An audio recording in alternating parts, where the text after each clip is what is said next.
శ్రీకాళహస్తిలో భక్త Kannappa bridge పై పెను ప్రమాదం తప్పింది. అయ్యప్ప స్వాములతో వెళ్తున్న బస్సు అదుపు తప్పి వంతెన ప్రహారీ గోడను ఢీకొట్టింది. వంతెనకు ఉన్న 2 పిల్లర్లు విరిగిపోవడంతో బస్సు మధ్యలోనే నిలిచిపోయింది. బస్సు అక్కడే నిలవకపోయి ఉంటే స్వాములకు పెద్ద ప్రమాదం తప్పింది. లేని పక్షంలో బస్సు స్వర్ణముఖి నదిలో పడి పెను ప్రమాదం సంభవించింది. అయితే ముప్పు తప్పడంతో స్వాములు అందరూ ఊపిరి పీల్చుకున్నారు.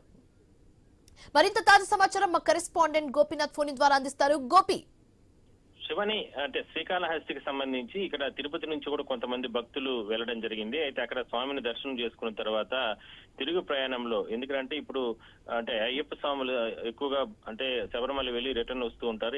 ఇక్కడ తిరుమలకు కూడా దర్శనానికి వెళ్లి తిరుగు ప్రయాణం అవుతూ ఉంటారు. ఆ విధంగానే కొంతమంది భక్తులు ఇట్లా నెల్లూరు ఇట్లా పరిసర ప్రాంతాల నుంచి వచ్చిన భక్తులంతా కూడా అక్కడికి వెళ్లడం జరిగింది. స్వామిని దర్శనం చేసుకొని తిరుగు ప్రయాణంలో ఒకసారిగా వాళ్ళు వస్తున్నటువంటి బస్సు అంటే సిటీ మధ్యలోనే స్వర్ణముఖి నది బ్రిడ్జ్ ఉంటుంది. ఆ బ్రిడ్జ్ పైన ఒకసారిగా బ్రేక్ ఫెయిల్ అయిందని చెప్పి డ్రైవర్ చెప్తున్నారు. అయితే ఘటన అంటే బ్రేక్ ఫెయిల్ అవడం ఒకసారిగా అదుపు తప్పిన నేపథ్యంలో ఇంకా మిగిలిన వాహనాల పైన అంటే యాక్సిడెంట్ జరుగుతున్న ఉద్దేశంతోనే బస్సు డ్రైవరు అంటే బ్రిడ్జ్ కు అంటే సైడ్ లో ఉన్నటువంటి ఆ రైలింగ్స్ ఢీ కొట్టడం జరిగింది. అయితే ఈ ప్రమాదానికి సంబంధించి వెంటనే పోలీసులు దీనిపైన అంటే స్థానిక పోలీసులు అదేవిధంగానే అక్కడ ఉన్న టెంపుల్ సెక్యూరిటీ సిబ్బంది వాళ్ళు ఘటనా స్థలానికి చేరుకుని స్వాములకు సంబంధించి అయ్యప్ప స్వాములకు సంబంధించి ఎవరికి ఎటువంటి ఇబ్బందులు లేకుండా వాళ్ళందరినీ కూడా బయటకు తీసుకురావడం జరిగింది.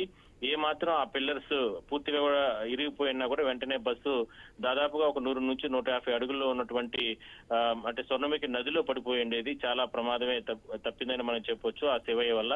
సో మొత్తం మీద అందరూ కూడా ఊపిరి పీల్చుకున్నారు. అయితే చిన్న చిన్న గాయాలతో అక్కడ స్వాములందరూ కూడా బయటపడడం జరిగింది. వాళ్ళందరినీ కూడా శ్రీకాళహస్తి ఏరియా ఆసుపత్రికి తరలించి ప్రస్తుతానికి వాళ్ళకందరికీ కూడా వైద్య సేవలు అందిస్తున్నారు. బస్సు ప్రమాదం పైన స్థానిక ఎమ్మెల్యేతో పాటు అధికారులందరూ కూడా సమాచారం తీసుకుని వెంటనే ఘటనా స్థలానికి వెళ్లి ఆ చుట్టుపక్కల ఉన్నటువంటి స్థానిక ప్రజలతో పాటు అందరూ కూడా సహాయ చర్యలు కొనసాగించి పూర్తిగా కూడా వాళ్ళకందరికీ కూడా సహాయ సహకారాలు అందిస్తున్నారు. Shivani, right, thanks for the updates Gopinath.